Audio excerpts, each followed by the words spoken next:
J'ai déjà eu le cas une fois. Ouais, le truc qui n'est pas enregistré. Horrible. Super. Et pas commencer par un E.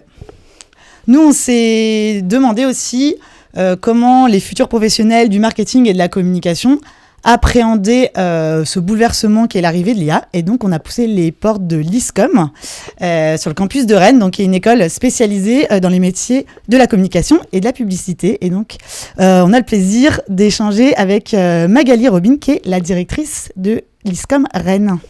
Déjà, toi, est-ce que tu peux nous dire quel est ton ressenti vis-à-vis de l'IA ? Mon ressenti, c'est surtout une part d'inconnu encore, mais que l'on accepte quand on est dans ces métiers de la communication et du marketing.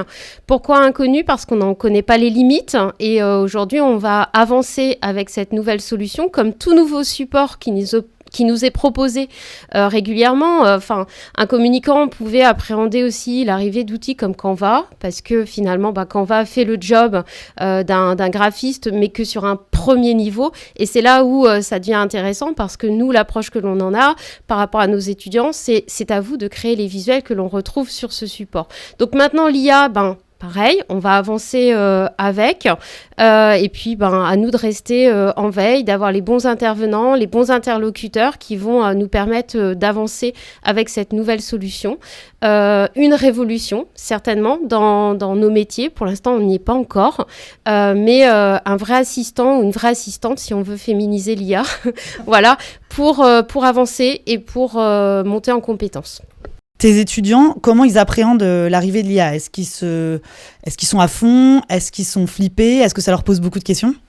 Alors, d'un point de vue étudiant, mais vraiment sur le premier niveau étudiant, mais comme tout étudiant, même s'il évolue pas dans la communication, c'est pour mes évaluations. Aujourd'hui, ChatGPT ou toute autre solution que l'on peut rapprocher en fait de l'IA peut les accompagner aussi sur les évaluations et notamment sur les dossiers pro et leur mémoire, puisqu'en 4e et 5e année, ils ont un mémoire d'expertise à fournir.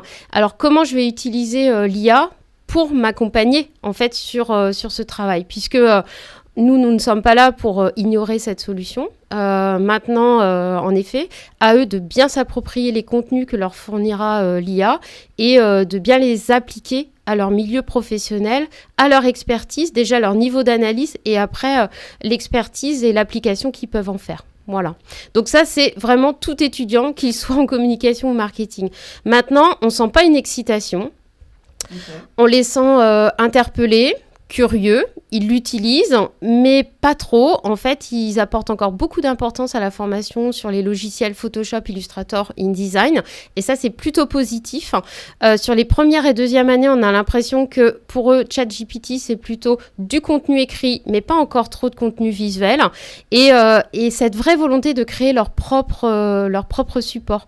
Donc, voilà, attirer, mais on ne sait pas en tant qu'étudiant si on a le droit de l'utiliser ou pas. Donc, c'est à nous aussi de vulgariser tout cela, de l'amener naturellement parce que c'est un outil comme un autre et de leur apprendre à travailler avec et de leur montrer qu'on accepte qu'ils travaillent avec. Donc, les stages font beaucoup pour ça puisque dès leur premier pas en stage, ils s'aperçoivent que ce n'est pas un interdit. On a le droit d'utiliser l'IA dans nos métiers et la suite de l'atelier que vous aviez pu animer auprès de nos jeunes, ils l'ont compris, mais là, ils sont vraiment, pour la plupart, en immersion, là, pro, dans le cadre de leur stage, et ça se confirme. Ils utilisent l'IA au quotidien, maintenant, pour leur production.